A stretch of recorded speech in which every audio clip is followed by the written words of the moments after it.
शांतिपूर्ण नगर में एक युवक रहता था जिसका नाम विवान था। वह बुद्धिमान, मेहनती और दयालु था, लेकिन उसमें एक बड़ी कमी थी। वह अपने शब्दों और कार्यों में अक्सर सम्मान की कमी दिखाता था। उसका उद्देश्य कभी किसी को दुख पहुंचाना नहीं था, लेकिन वह बड़ों की बात बीच में काट देता, छोटे शिष्टाचारों को नजरअंदाज कर देता और कभी कभी अनजाने में ही रूखा व्यवहार करता। विद्यालय में उसके शिक्षक उसे अक्सर अधिक सम्मानजनक बनने की सलाह देते, लेकिन वह सोचता था कि सम्मान केवल शिष्टाचारपूर्ण शब्दों तक सीमित है। घर पर उसके माता पिता उसे समझाते कि एक सच्चे सज्जन व्यक्ति की पहचान उसके सम्मान से होती है, लेकिन वह इसे गंभीरता से नहीं लेता था। उसका मानना था कि सफलता बुद्धिमत्ता और परिश्रम से मिलती है, न कि दूसरों के साथ व्यवहार से। एक दिन विवान की मुलाकात नगर पुस्तकालय में सेवानिवृत्त न्यायाधीश श्री वर्मा से हुई। वे नगर में अत्यधिक सम्मानित थे और लोग अक्सर उनसे सलाह लेने आते थे। विवान के उदासीन रवैये को देखकर वृद्ध व्यक्ति मुस्कुराए और बोले, बेटा, क्या तुम जानते हो कि वास्तव में महान व्यक्ति कौन होता है? विवान कुछ सोचकर बोला, शायद बुद्धिमान या शक्तिशाली व्यक्ति। श्री वर्मा ने सिर हिलाते हुए कहा, नहीं मेरे बच्चे, महानता न ज्ञान से मापी जाती है, न धन से।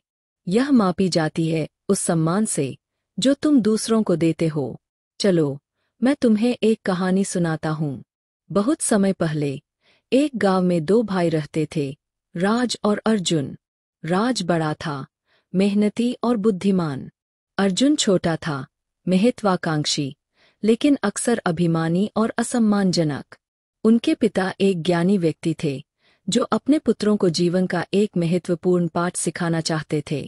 एक दिन उन्होंने दोनों बेटों को बुलाया और कहा, मैं तुम दोनों को 10-10 सोने के सिक्के दे रहा हूँ।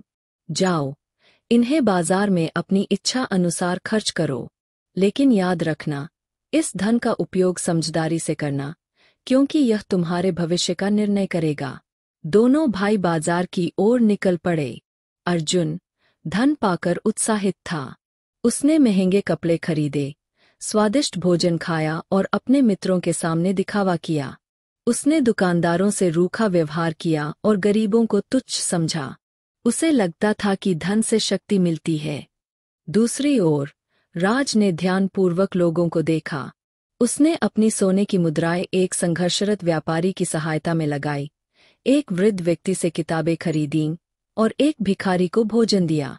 उसने सभी से विनम्रता और सम्मान के साथ बात की। कुछ वर्षों बाद जब पिता वृद्ध हो गए, तो उन्होंने गांव वालों को बुलाया और कहा, आज मैं यह निर्णय लूंगा कि मेरी संपत्ति और विरासत किसे मिलेगी। अर्जुन आत्मविश्वास से आगे बढ़ा और बोला, पिताजी, मैं अधिक चतुर हूँ, दुनिया को बेहतर जानता हूँ और शक्ति रखता हूँ। लेकिन राज चुपचाप खड़ा रहा, विनम्र और शांत। पिता मुस्कुराए और गांव वालों से पूछा, मेरे दोनों पुत्रों में से आप किसका अधिक सम्मान करते हैं? गांव वालों ने बिना किसी संकोच के राज की ओर इशारा किया। उन्होंने कहा, राज दयालु, विनम्र और सभी का सम्मान करता है, इसलिए हम भी उसका सम्मान करते हैं। पिता ने अर्जुन की ओर देखा और बोले, बेटा, धन और बुद्धिमत्ता द्वार खोल सकती है, लेकिन केवल सम्मान उन्हें खुला रखता है। लोग सबसे अमीर व्यक्ति का नहीं, बल्कि सबसे सम्मानित व्यक्ति का अनुसरण करते हैं। राज ने लोगों का दिल जीता है, इसलिए वही मेरी विरासत का अधिकारी होगा। अर्जुन को अपनी गलती का एहसास हुआ। उसने समझा कि सम्मान सिर्फ अच्छे शब्दों तक सीमित नहीं है, बल्कि यह हमारे कार्यों और दूसरों के प्रति व्यवहार में भी झलकता है। यह कहानी सुनकर विवान गहरे विचार में डूब गया। श्री वर्मा ने आगे कहा, बेटा, एक सच्चा इंसान अपनी शक्ति से नहीं, बल्कि अपने सम्मान से पहचाना जाता है। आओ, मैं तुम्हें सिखाता हूं कि एक सम्मानजनक व्यक्ति कैसे बना जाए। सम्मान पाने के 10 नियम। ज्यादा सुनो, कम बोलो, विनम्र शब्दों का प्रयोग करो, कृपया, धन्यवाद, क्षमा करें, सभी का सम्मान करो, धनी या गरीब, युवा या वृद्ध, आभार व्यक्त करो। रोज 3 चीजें लिखो जिनके लिए तुम आभारी हो। क्रोध पर नियंत्रण रखो, गुस्से में बोलने से पहले गहरी सांस लो। ईमानदार रहो और अपने वादे निभाओ। स्त्रियों का सम्मान करो, उनकी बराबरी को स्वीकारो और अपमान सहन मत करो। बड़ों का सम्मान करो और उनसे सीखो। निस्वार्थ भाव से दूसरों की मदद करो।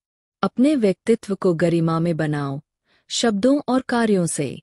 अगले कुछ महीनों में विवान ने इन आदतों को अपनाना शुरू किया। शुरुआत में यह बदलाव छोटे लगे, लेकिन धीरे धीरे उसका प्रभाव दिखने लगा। उसके शिक्षक उसकी विनम्रता की सराहना करने लगे, उसके मित्र उस पर अधिक भरोसा करने लगे, और यहाँ तक कि अजनबी भी उससे अधिक आत्मीयता से पेश आने लगे। कुछ वर्षों बाद विवान एक सफल और प्रतिष्ठित नेता बना, जिसे सभी सम्मान देते थे। जब लोगों ने उससे उसकी सफलता का रहस्य पूछा, तो उसने मुस्कुराते हुए कहा, सम्मान मांगने से नहीं, अर्जित करने से मिलता है। यदि तुम दूसरों से सम्मान चाहते हो, तो सबसे पहले स्वयं उन्हें सम्मान देना शुरू करो।